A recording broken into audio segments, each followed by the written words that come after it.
तो हेलो दोस्तों, स्वागत है आपका मेरे चैनल कोड विद स्टैग। तो दोस्तों, आज हम करने वाले हैं बहुत ही इंटरेस्टिंग टॉपिक जो सी प्लस प्लस में जान डाल देता है। ठीक है, ये है फंक्शन। ठीक है, अब आप ये वो वाला फंक्शन मत समझना जो हम शादी का, मेहंदी का, हल्दी का फंक्शन अटेंड करते हैं, बट ये है सी प्लस प्लस में फंक्शन। ठीक है, देखो, अब चाहे हमारे रियल लाइफ फंक्शंस हो, वहां पे भी में मजा आता है, और चाहे सी प्लस प्लस में फंक्शंस हो, में यहाँ पे भी बहुत मजा आएगा। ठीक है, आप पूरे डेडिकेशन के साथ इस वीडियो को देखना, तो आपको फंक्शंस का कंसेप्ट जो एकदम ही क्लियर हो जाएगा। ठीक है sir, function is a block of code that performs a specific task. ठीक है, फंक्शन एक ऐसा कोड का जो एक ब्लॉक होता है जो कि एक पर्टिकुलर काम को करता है। ठीक है, it helps to avoid code repetitions, makes code modular and easier to debug. ठीक है, इससे क्या होता है कि हम क्या करते हैं कि कोड को बार बार रिपीट नहीं करते। ठीक है, तो इससे क्या होगा कि जब हम कोड को रिपीट ना करके उसको एक स्पेसिफिक नाम दे दें। ठीक है, फिर जब हमें इस चीज़ की ज़रूरत होती है, हम सिर्फ उस नाम को कॉल करते हैं। तो इससे क्या होगा कि हमारा कोड हम रिपीट नहीं करेगी कि बार बार इतना 10 लाइनों का कोड हम दोबारा से लिखें फिर उस चीज़ को परफॉर्म करें, नहीं। बस हम सीधा क्या करते हैं, हम उसका नाम लिख देते हैं। इससे क्या होता है कि हमारा कोड जो मॉड्यूलर भी लगता है। ठीक है, और उसमें ईजियर टू डिबग का मतलब क्या होता है कि जब भी कोई हमें एरर निकालना होता है तो हम उसको इजीली फाइंड आउट कर लेते हैं। क्योंकि 10 लाइनों के कोड से हम 2 लाइनों के कोड में अगर एरर देखें ना, तो हमें जल्दी में। ठीक है, तो ये इसके एडवांटेजेस हैं। तो टाइप्स ऑफ फंक्शंस होते हैं दो टाइप के। ठीक है, हमारे पास दो टाइप्स के जो है फंक्शंस होते हैं। फर्स्ट है हमारे पास लाइब्रेरी फंक्शन। ठीक है, लाइब्रेरी फंक्शन, और दूसरा है यूजर डिफाइंड फंक्शंस। ये आपको नाम से क्लियर हो रहा होगा।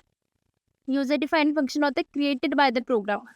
ठीक है, कि ये प्रोग्रामर जो है इनको क्रिएट करता है, इनका नाम वो खुद रखता है। इसमें हम देखो अपना नाम भी लिख सकते हैं। ठीक है, हम फंक्शन का नाम जब लिखना हो तो हम अपना नेम भी लिख सकते हैं, हम कोई भी नेम उसका लिख सकते हैं। लेकिन जो लाइब्रेरी फंक्शंस होते हैं वो प्री डिफाइंड होते हैं। ठीक है, कि हम इनको चेंज नहीं कर सकते। जैसे इन्होंने लिखा है, ये वाले देखो, ये स्क्वायर रूट के लिए है, ये सी आउट के लिए है, ठीक है, ये स्ट्रिंग लेंथ के लिए है। ये वाली चीज़ें जो है वो प्री डिफाइंड होती है, इन्हें हमें एज इट इज़ ही लिखना पड़ता है। लेकिन यूज़र डिफाइंड फंक्शन में हमारी मर्ज़ी होती है कि हम कुछ भी नाम लिख सकते हैं, कैसे भी डिफाइन कर सकते हैं। ठीक है, तो सबसे पहले हम देखेंगे यूज़र डिफाइंड फंक्शन, क्योंकि इनको करने में हमें थोड़ा-सा टाइम लगेगा। ठीक है, तो चलो चलते हैं हम यूज़र डिफाइंड फंक्शंस की तरफ। तो यूज़र डिफाइंड फंक्शन में सबसे पहले आता है उसका सिंटैक्स। ठीक है, हमें लिखना कैसे, कोई भी कोड को लिखने से पहले हमें उसका सिंटैक्स बताना चाहिए। देखो कैसे लिखेंगे, रिटर्न टाइप। ठीक है, कि हम हमारे रिटर्न टाइप क्या है, इंटीजर है, कैरेक्टर है, ठीक है, बूलियन है, फ्लोट है, कैसा है। हाँ, अगर इन सब में से कुछ भी नहीं है, ठीक है, तो हम सिंपली कर देते वॉइड लिख देते होते हैं। हम चीज़ें क्या प्रिंट करवानी है एज इट इज। ठीक है, लेकिन हमें कुछ रिटर्न करवाना है, जैसे प्लस करके दो, इनका माइनस करके दो, मल्टीप्लाई करके दो, कुछ भी करके दो। ठीक है, उसमें हम रिटर्न टाइप यूज करते हैं, नहीं तो सिंपल में हम क्या वॉइड लिख देते हैं। यहाँ पे रिटर्न टाइप, नहीं तो यहाँ पे हम इंट लिख देते हैं, इंटीजर है, ये फ्लोट है। लेकिन जब हमें पता है बस सी आउट करवानी चाहिए, इसको हम सिर्फ लिखते हैं वॉइड। वॉइड, यहाँ पे हम अपने फंक्शन का नेम लिखेंगे। यहाँ पे मैं ऐसे रितिका भी लिख सकती हूँ, आप अपना नाम लिख सकते हैं कोई भी। ठीक है, वो लिख के यहाँ पे होते हैं पैरामीटर्स। ठीक है, ये पैरामीटर्स अभी आपको समझ नहीं आएंगे, ये बस कुछ चीज़ें आप ऐसे ही पढ़ो। ठीक है, सारी चीज़ों को टाइम से सीखने में जो है भलाई होती।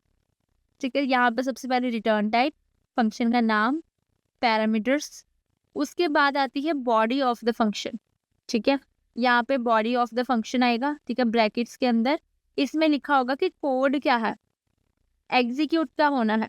ठीक है, यहाँ पे एग्जीक्यूट का होने वाला वो। फिर यहाँ पे रिटर्न वैल्यू ऑप्शनल होती है। हाँ, यहाँ पे अगर रिटर्न टाइप इंटीजर है, ये है, वो है, तब यहाँ पे हमारे पास रिटर्न वैल्यू आएगी। नहीं तो अगर वॉइड लिखा है हमने, तो यहाँ पे हमारी रिटर्न वैल्यू नहीं आएगी। ठीक है, अभी आपको यहाँ पे ये चीज़ें नहीं समझ में आ रही, चलो चलते हैं अपने VS कोड में, वहाँ पे आपको अच्छे से जो है चीज़ें क्लियर हो जाए। तो चलिए अपने VS कोड में आ गए हम, इनको थोड़ा सा कट कर लेते हैं, बनाते एक न्यू फाइल जिसका नाम हम रखते हैं फंक्शन। ठीक है, फंक्शन डॉट CPP। एंटर के थोड़ा सा जूम कर लेते हैं। तो चलिए सबसे पहले देखो, फंक्शन लिखने के लिए हमारे पास कोई भी C++ में कुछ भी लिखना है, एक काम आपको हमेशा ही करना है। आपको लिखना है hash include iostream using name space std इन मेन। ठीक है, हर बार हमारे पास ये फॉर्मेट होता है। ठीक है, इतनी चीज आप सबको पता है। लेकिन फंक्शन में अब ये चीज़ थोड़ी सी बदल जाती है। देखो कैसे, ये मेन फंक्शन आता है बाद में, ठीक है, बहुत बाद में आएगा। इससे पहले यहाँ पे होगा हमारे पास फंक्शन, हम डिफाइन करते हैं। यहाँ पे हम अपना फंक्शन का जो सिंटेक्स लिखेंगे, हमने पढ़ा था रिटर्न टाइप। मुझे अभी सिंपली कुछ सी आउट करवाना है तो मैं वाइड टाइप ले रही हूँ, रिटर्न टाइप हो गया। फंक्शन का नाम मैं रख देती हूँ, फंक्शन का हम कुछ भी नाम रख देते हैं, जैसे से हेल्प, ठीक है, ये फंक्शन का नाम हो गया। साथ में आएंगी पैरेंथेसिस, ठीक है, और फिर हम डालेंगे यहाँ पे कर्ली ब्रेसेस। कर्ली ब्रेसेस के अंदर हमारे पास लिखा होगा कोड। कोड क्या है मेरे पास, सी आउट करवाओ तुम कि हेलो भाई कैसे हो, ठीक है। तो कमेंट्स में आप जरूर बताओ कि आप कैसे हो, ठीक है। देखो, सो सी आउट हेलो भाई कैसे हो, ठीक है। देखो कितना अच्छा लग रहा है। अब मैं क्या करना चाहती हूँ, अब मुझे क्या करना है, मेन फंक्शन में आएंगे, ठीक है। मेन फंक्शन के अंदर करते हैं हम इस, देखो यहाँ पे हमने कर दिया फंक्शन डिफाइन, ठीक है। यहाँ पे हमने कर दिया है फंक्शन डिफाइन, ठीक है। मेन फंक्शन के अंदर आकर हम क्या करते हैं, फंक्शन को कॉल करते हैं, ठीक है। कॉल कैसे करते हैं हम किसी को, उसका नाम, ठीक है, से हेल्प, ठीक है, और साथ में लगा दो आप प्रिंट, ठीक है। बहुत ही अच्छी चीज है ये देख, यहाँ पे सेमीकोलन और इसके बाद हो गया खत्म। रिटर्न 0 का मतलब है कि हमारा कोड एकदम खत्म, ठीक है। अब देखो यहाँ पे क्या चीज हो रही है। अब यहाँ पे मैंने लिखा से हेलो, मैं रन करूंगी। अब इसने इसको कॉल लगाई, देखो इसने, देखो आ गया हेलो भाई कैसे हो। ये क्यों आई ये चीज, अब इस चीज को अच्छे से समझ। सबसे पहले ये 2 लाइन ठीक है हमारे पास आ गई। अब इसके बाद ये फंक्शन पे नहीं आएगा, ये जाएगा अपने मेन फंक्शन के अंदर ही, चाहे हमने बाद में लिखा है, ठीक है। स्टार्टिंग इस, ये भी एक फंक्शन ही है, ये मेन वाला भी एक फंक्शन ही है। इसके अंदर जाएगा, उसने देखा कि से हेलो को कॉल लगी हुई है, ठीक है। तो वो से हेलो किसके पास गया, इसके पास, मतलब किसको कॉल लगी, इसको कॉल लग गई। तो इसके अंदर वाला जो कोड है वो एग्जीक्यूट हो जाएगा, ठीक है। फिर वो इसके बाद ये एग्जीक्यूट होगा तो मेरे पास ये चीज़ प्रिंट होगी। अब ये आ गया है कि टर्न 0 कि फंक्शन खत्म, बस इसके बाद उसने कुछ नहीं किया।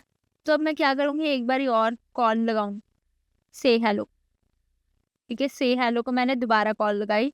अब मैं इसको दोबारा से रन करूँगी तो मेरे पास फिर से हेलो भाई कैसे हो, हेलो भाई कैसे हो, ठीक है। इसको एंड लाइन करते हैं ताकि चीज़ें जो है नेक्स्ट लाइन में प्रिंट हो।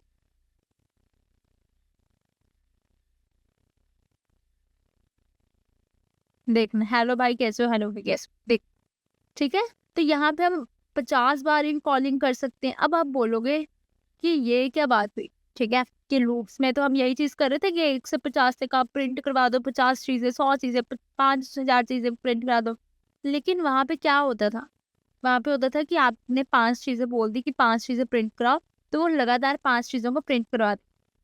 बट आई नीड कि से हेल्प कि 2 बार ये प्रिंट हो, उसके बाद सी आउट हो कि मैं ठीक है, ठीक है। इसको डालते हैं कॉमा से, ठीक है। उसके बाद मैं चाहती हूँ कि ये चीज प्रिंट हो, उसके बाद ये चीज प्रिंट हो, तो और फिर से उसके बाद जो है कॉल करो से हेलो,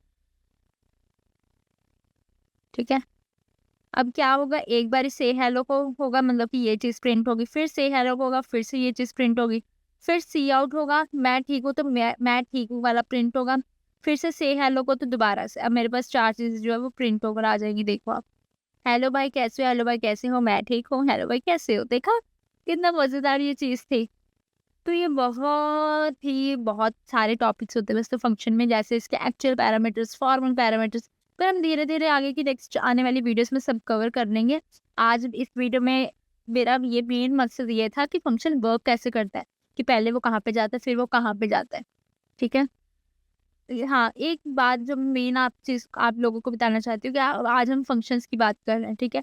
हम जब स्टार्टिंग से इतनी सारी देखो हमने चीजें कर, इन सब चीजों में हम क्या करते थे कि हम मेन फंक्शन लिखते थे, है ना, मेन फंक्शन लिखते थे। अब ये जो मेन फंक्शन है ये बस एक बार ही कॉल हो, ठीक है, ये बार बार चीज़ें कॉल नहीं होती। ये एक ऐसा मेन फंक्शन, एक ऐसा फंक्शन है जिसको हम बार बार कॉल नहीं कर सकते। बट ये वाले जो फंक्शंस होते हैं, जो हम यूजर डिफाइंड फंक्शंस होते हैं, ये या लाइब्रेरी फंक्शंस होते हैं, ठीक है, इनको हम बार बार जो है रिपीट कर सकते हैं, लेकिन ये मेन फंक्शन को हम बार बार कॉल नहीं कर सकते। ओके, अब देखो रिटर्न जीरो का, हाँ, इस वीडियो में मैं आपको रिटर्न जीरो का बहुत ज़्यादा इंपॉर्टेंस बताने वाली हूँ। क्या होती है रिटर्न जीरो? कि रिटर्न जीरो का मतलब होता है कि मेरा कोड खत्म, इसको यहाँ से उठाकर मैं बस यहाँ पर लाती हूँ, ठीक है। ये एक चीज़ प्रिंट करेगा, दूसरी चीज़ प्रिंट करेगा, फिर उसे पता चल गया कोड खत्म, बस उसने खत्म हो जाना है। देखना किल टर्मिनल, एक बार देखते हैं रन करके, देखना, देखो 2 बारी बस चीज़ें प्रिंट हुई, से हेलो। ये रिटर्न जीरो मतलब होता है कि आपसे आपका कोड जो है वो खत्म है, इसके आगे कुछ नहीं है, चाहे इसके आगे 20-30 लाइन्स लिखी हो, बट जहाँ पर रिटर्न जीरो आ गया वो उसके आगे चेक भी नहीं करेगा, ठीक है। तो इसलिए हम लास्ट में जो है, एक अच्छा कोडर्स की पहचान होती है कि आप लास्ट में जो है चीज़ों को लिखो, ठीक है। तो हम हमेशा लास्ट में रिटर्न जीरो करते हैं ताकि हमारी चीज़ें सारी जो है वो प्रिंट हो जाए अच्छे से, और उसको बता दें कि हमारा कोड जो है खत्म, ठीक है। तो हम नेक्स्ट वीडियो में करेंगे और फंक्शंस को थोड़ा सा अप लेवल पर जाएंगे, ठीक है। और फंक्शन ओवरलोडिंग का मैंने शॉर्ट्स ऑलरेडी अपलोड किया हुआ है, बट आई वांट कि आपको एक बारी मैं ऐसे लॉन्ग वीडियो में एक एक चीज़ फंक्शन ओवरलोडिंग की बता दी, ठीक है। तो चलिए मिलते हैं नेक्स्ट वीडियो में, और पढ़ते रहिए स्वैग के साथ, पढ़ाई नहीं छोड़नी है, ठीक है। इंस्टा भी चलाओ आप, बट पढ़ाई मेन है। चलो ठीक है दोस्तों, मिलते हैं नेक्स्ट वीडियो में, बाय बाय।